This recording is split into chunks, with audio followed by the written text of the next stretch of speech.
Supreme court ने 2 साल देर से ही सही लेकिन बुलडोजर चलाने की घटिया प्रथा के खिलाफ एक तीखी टिप्पणी की है और इसका बिल्कुल स्वागत होना चाहिए क्योंकि कोर्ट ने सही कहा है कि आरोपी की सजा निर्दोष परिवार वालों को नहीं मिलनी चाहिए। पर आखिर ये बुलडोजर का पूरा बवंडर है क्या, किसके ऊपर चलता है, कब चलता है, क्यों चलता है, ये कौन निर्धारित कर रहा है? Housing and land rights network HLRN का अनुमान है कि स्थानीय, राज्य और केंद्र सरकारों ने 2022 और 23 में करीब 1.5 लाख घरों को बुलडोजर से ढहा दिया था, जिसके चलते गांव, देहात और शहर में करीब करीब 7.5 लाख लोग बेघर हो गए।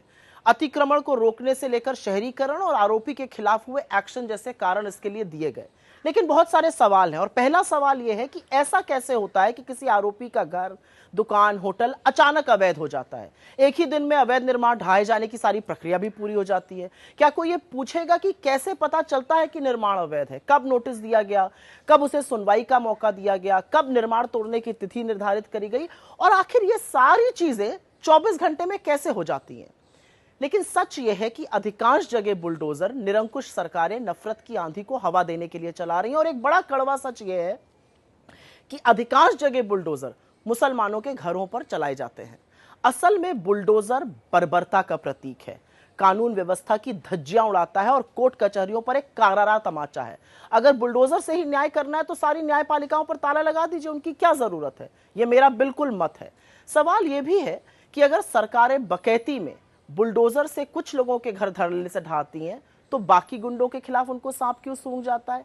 एक आरोपी के घर पर बुलडोजर चलेगा, दूसरे पर नहीं चलेगा। एक बस्ती उजड़ेगी, दूसरे के सामने जाकर बुलडोजर रुक जाएगा। तो क्या आरोपी का धर्म यह निश्चित करता है कि बुलडोजर कहां चलेगा?